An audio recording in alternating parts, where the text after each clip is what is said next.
여섯 번째를 보시겠습니다. 이번에는 건축선입니다.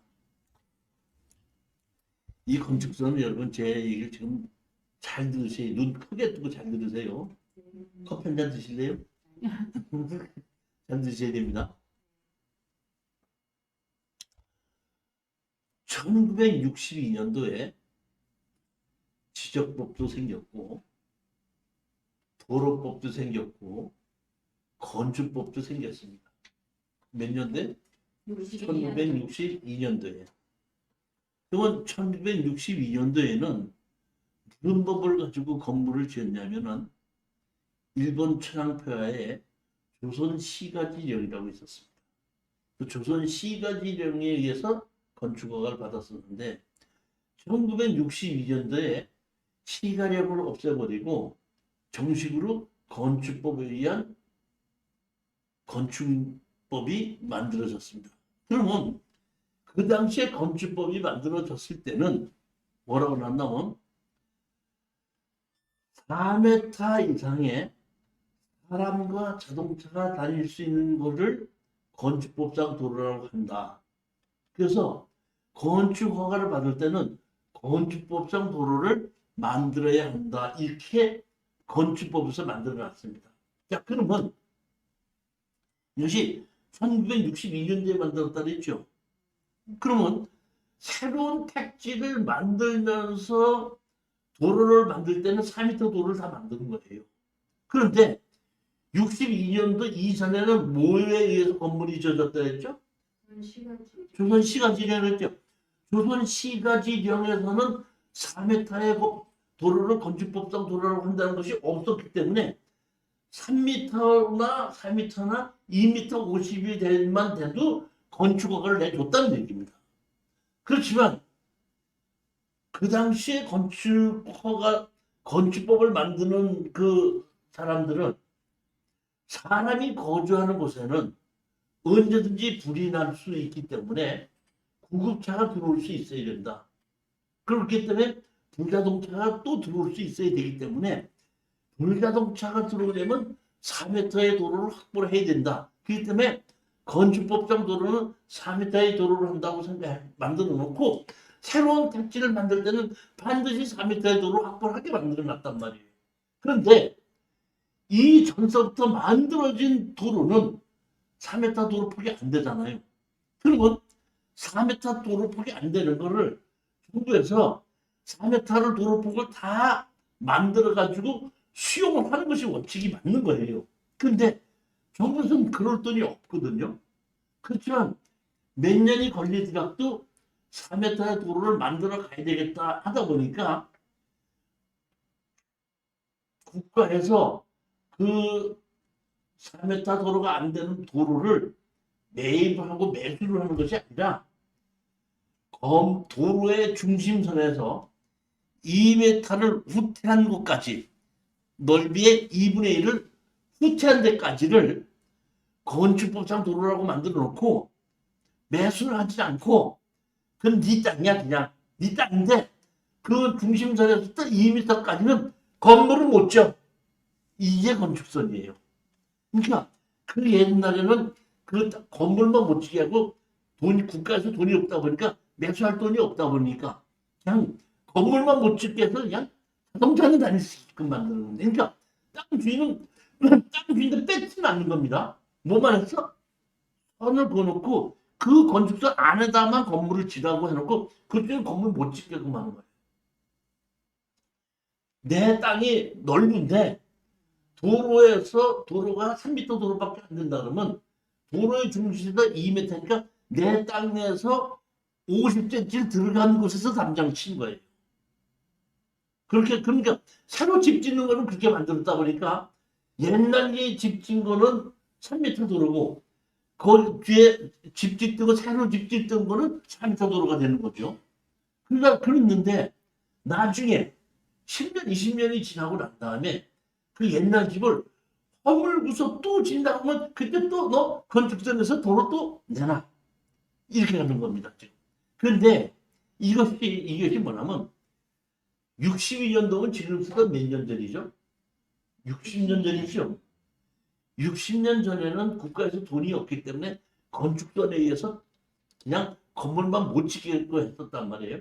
근데 2000년이 넘어서고 정부가 돈이 좀 상당하다 보니까 이거를 정리를 해서 자르게끔 하고 도로를 바꾸게끔도 하고 지금은 어쩐다? 지금은 매수하기도 하고 뭐 이런 식으로 지금 바뀌어가고 있는 건데 그것이 이제 건축선이라는 겁니다. 자, 한번 보시겠습니다. 이게 이제 지금은 매수는 하지 않고 바꿔가고 있는 중입니다. 2015 타경 14128이에요. 경매로 나왔죠. 경기도 용인시 처인구 양지면인데 여기에 보면 대지가 260평이고 건물이 83평이죠. 건물이 두 동이 있는 겁니다. 두 동이 있는 곳에 토지 업적이 해서 6억인데 2억 9,600만 원까지 떨어졌습니다. 이것이 6억에서 4억에서 2억 6천까지 떨어졌거든요. 용인에 상당히 좋은 양지면 상당히 좋은 곳인데 땅값도 상당히 비싼 곳인데 200만 원 이상 가는 땅입니다. 이런 땅이 이렇게 가격이 떨어졌다. 자, 우리가 14-8 요번 지를 요거를 산 겁니다. 14-8입니다. 요거. 근데 여기 보시면 여기 쪼가리 땅이 이렇게 있죠. 요 쪼가리 땅 있잖아요.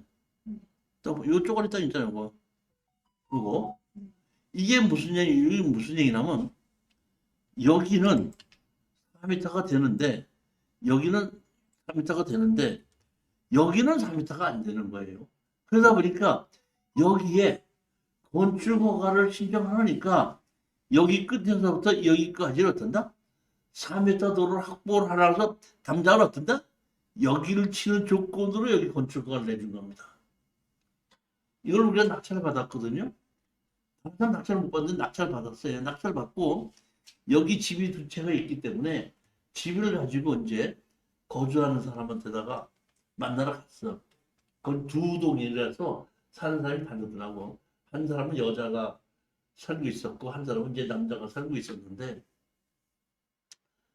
만나러 이제 가서 낙찰을 받았으니까 한번 만납시다 그랬더니 만나자 해서 그 앞에 커피숍에 나와서 만났어. 만나가지고 제일 먼저 그 남자가 하는 얘기가 뭐냐면 아니 이 맹지의 땅을 왜 사셨습니까? 그러더라고. 우린 요거 땅을 샀죠.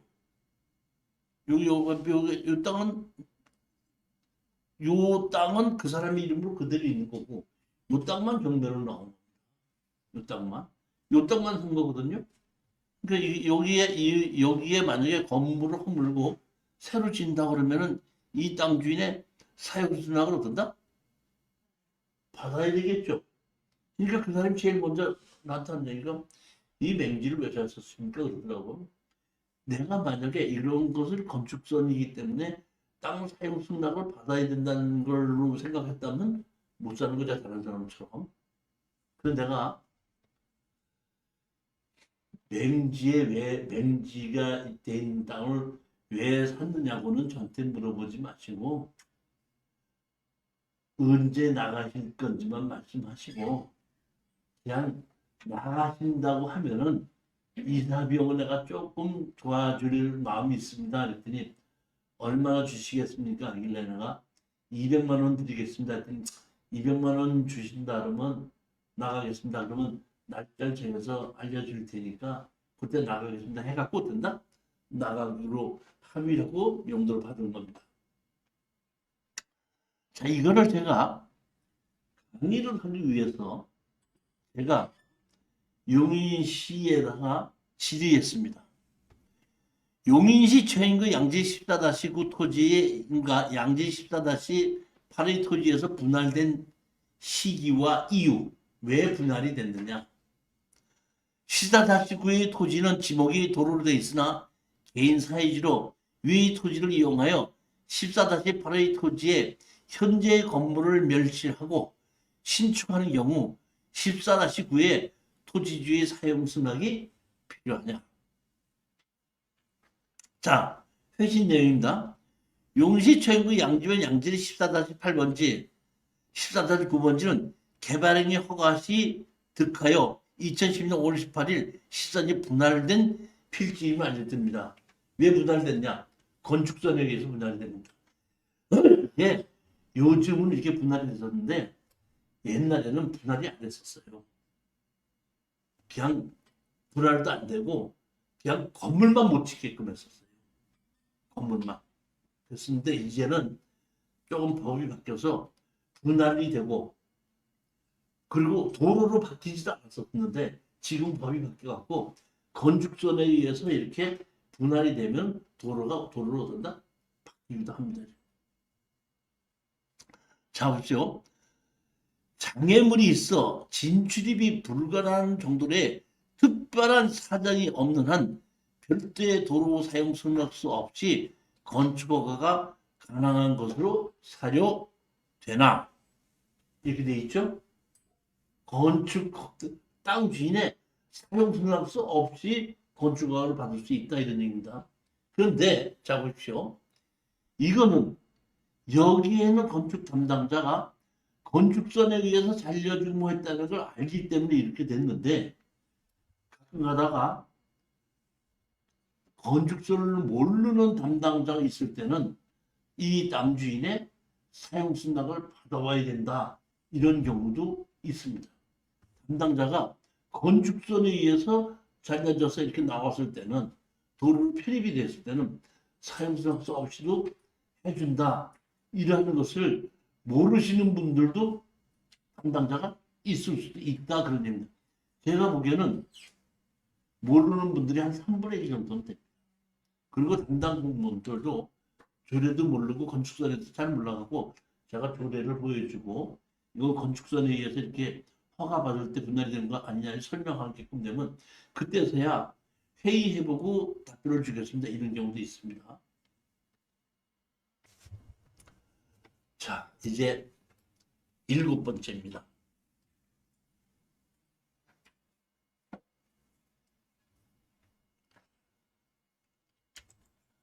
건축 관계자의 변경 신고 이렇게 되는데 건축 관계자라 해갖고 여기 보시면 건축주, 그죠? 시공자, 설계자, 감리자가 뭐예요? 건축주입니다. 자, 한번 여쭤볼게요. 건물을 허가를 받으면 건축물 관리장이 만들어지죠. 건축물 관리장이 만들어지면은 그 건축물을 가지고 등기부 등본을 띄워보면은 건물 주인이라는 게 나오죠. 자, 그러면 내가 건물을 착공을 했어요. 허가를 받아서 착공을 했잖아요. 그럼 아직까지 준공이 되지 않았기 때문에 건축물 관리장이 없죠. 건축물 관리장이 없으니까 등기부 등본도 없죠. 그러면 건축물 관리대장도 없고 건축물에 대한 등기부 등본이 없는 그 건물은 법적으로 누가 주인입니까?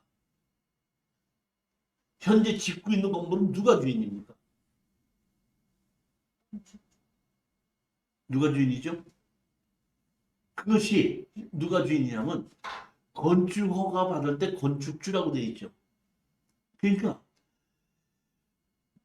다 짓고 나면은 건축물 관리장이 올라가면은 건축물 관리장이 있는 사람이 주인이고 그걸 가지고 다시 등기를 하면은 등기를 했기 때문에 그 뭐야 팔고 살 수가 있는 겁니다. 등기가 돼 있기 때문에. 근데 건축물 관리장이 없는 건물은 누가 주인이냐? 건축허가시에 건축주라고 된 사람이 주인이라는 겁니다. 이 얘기는 무슨 얘기냐면 집당한 건물 있죠. 집당한 건물이 있는데 내가 어떤 땅에 건물을 짓다가 돈이 부족해. 아이고 영숙 씨 내 건물 좀 사줘. 판다 이런 얘기. 그럼 내가 돈을 받았으면 내가 명의를 넘겨줘야 될 거 아니에요. 명의를 넘겨줄 때 건축물 관리장이나 등기부 등본을 넘겨주는 것이 아니라 건축허가서에 있는 명의를 건축주를 이중실이로 되어 있는 것을 철수로 바꿔준다. 다시 말하면 건축주 명의 변경에 의해서 짓고 있는 건물도 팔고 살 수가 있다 이런 얘기입니다. 그뿐만이 아니라 시공자도 우리가 대부분 건축주와 시공자가 악수를 잘하고 잘 지어주세요. 잘 지어드리겠습니다 하고 시작하다가 반 이상 지면 싸움하는 경우가 많죠. 그럴 때 난 너 도대체 못 믿겠어. 그러니까 시공자도 너같이 돈 안 주는 사람하고 나 건물 못 짓겠어. 이럴 수가 있죠. 그럼 헤어지자. 할 때 거기에 그쪽 허가서에 시공자 나가고 바꾸고 얼마든지 다른 사람을 시공자로 만들 수 있다는 얘기입니다. 그 다음에 감리자도 바꿀 수 있고 설계자도 바꿀 수 있다는 얘기입니다. 그러니까 건물을 짓는 데 필요한 건축 관계자가 4명인데 누구냐? 건축주, 시공자, 설계자, 감리자 이렇게 4명이 있는데 이 관계자 4명은 건축 관계자의 변경 신고에서 얼마든지 바꿀 수 있다는 얘기입니다. 그러니까 짓다만 건물도 주인을 바꿀 수 있다 그런 얘기입니다.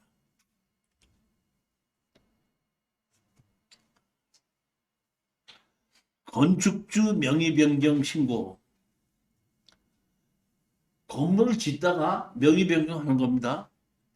건축 또는 대수전 중인 건물을 양수한 경우 짓다만 건물을 팔고 살 수도 있죠. 근데 팔고 살 때에 그때 건축허가서에 건축주 명의 변경을 신청하는 겁니다. 그렇지 않으면 건축허가를 받거나 신고한 건축주가 건물을 짓다가 사망한 경우도 있을 수 있죠. 그때도 뭐야? 상속을 하든지 다른 사람한테 팔게끔 만드는 상속해서 바꿀 수 있다는 얘기예요. 허가를 받거나 신고하는 법인이 다른 법이라고 할 수도 있고 다른 법인에다가 팔 수도 있죠. 건축허가입니다.